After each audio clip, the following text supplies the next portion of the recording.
At 71, Mrs. Hoa sat on the wooden bench in her front yard, sipping tea as the sun dipped behind the mango trees. She had everything most people imagined for old age: a paid-off house, grandchildren who visited on weekends, and a pension that covered her needs. But something felt off.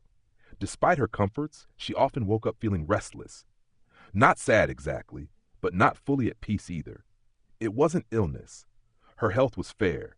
Her body ached in the usual places, but nothing dramatic. Yet there was a heaviness to her days, as if time was slipping through her fingers without meaning.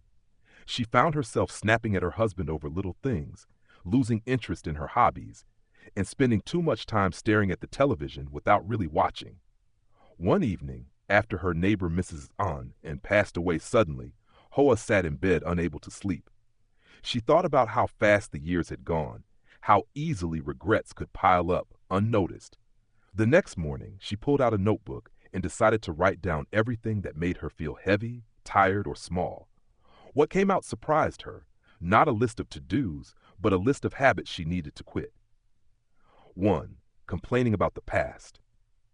Hoa realized she spent too much time talking about what used to be better: how bread was cheaper, how children were more respectful, how the world made more sense. These conversations seemed harmless, but afterward, she always felt gloomier. They drained her. She decided to stop herself each time she slipped into nostalgia complaining. She still remembered the past fondly, but now focused on telling stories with joy, not bitterness. And when she spoke of the present, she tried to find something, anything, worth appreciating. 2. Keeping a tight grip on control. All her life, Hoa had been the one in charge of her home, her meals, her children's routines. But now, she found herself feeling frustrated when things weren't done her way. Her daughter didn't fold laundry the same.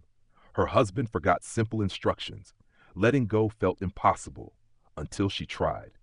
She started with small things. When her grandson spilled rice and laughed instead of apologizing, she laughed too. When dinner wasn't on time, she read a few pages of her book instead of complaining. Over time, she felt lighter. Releasing control didn't mean losing dignity. It meant gaining peace. 3. Ignoring friendships. After retirement, and especially after some close friends passed away, Hoa withdrew into herself. Making new friends seemed like too much effort. But she missed laughter that wasn't about family, missed conversations about books and music. So one Sunday, she accepted an invitation to a senior walking group. At first, it was awkward, but week after week, names turned into faces, and faces turned into friends. One woman, Mrs. Phuong, became a close companion. They started meeting for tea, exchanging recipes, and reminiscing. Not in sorrow, but in delight. Hoa hadn't realized how much her soul missed simple companionship until it returned. Holding on to grudges. There were old arguments she replayed in her mind: a falling out with a cousin over inheritance, a bitter conversation with her son years ago.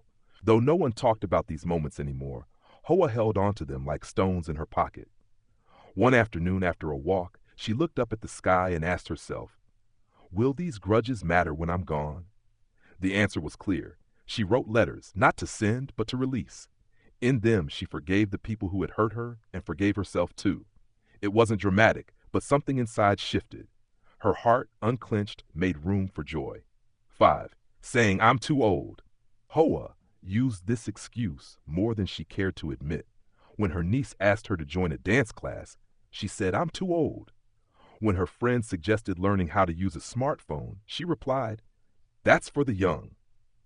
But after her husband learned to video call their grandson at age 75, she decided it was time to stop hiding behind those words. She signed up for a beginner art class. Her hands weren't steady, and her drawings were crooked, but she felt alive in a way she hadn't in years. The phrase, "I'm too old," was replaced with, "Why not?" 6. Consuming too much negative news. Every morning the TV blared stories of corruption, violence, and crisis. It made Hoa feel informed, but also anxious. She found herself worrying about events she couldn't control, losing sleep over headlines from places she'd never been. One day she turned it off. She started the morning with music instead, or nature sounds, or a few chapters of a favorite book. She limited her news intake to 10 minutes a day, just enough to stay aware but not overwhelmed. Her mornings became quieter, her mind calmer. The world hadn't changed, but her reaction to it had. 7. Neglecting her body's signals. The final habit was perhaps the most dangerous, ignoring what her body was trying to tell her. She had brushed off fatigue as laziness, stiffness as just age. She skipped meals, stayed dehydrated, and put off doctor visits.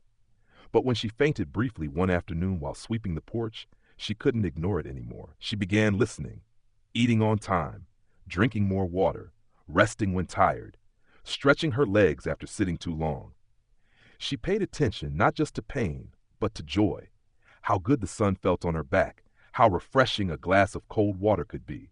For the first time, she began treating her body not as something that was failing her, but as something that had carried her through decades and still had more to give. By the end of that year, Hoa felt different. Not younger exactly, but freer. She laughed more. She slept better. She felt pride in little things, watering her orchids, finishing a novel, calling an old friend just to say hello. Her husband noticed. "You've changed," he said one morning. "I've let go," she replied. And that was the truth. Her golden years weren't about clinging to what was or fearing what might come. They were about releasing what no longer served her and choosing every day what made life feel full again. The habits she quit didn't make her perfect, but they made her peaceful. And in that quiet peace, she found happiness.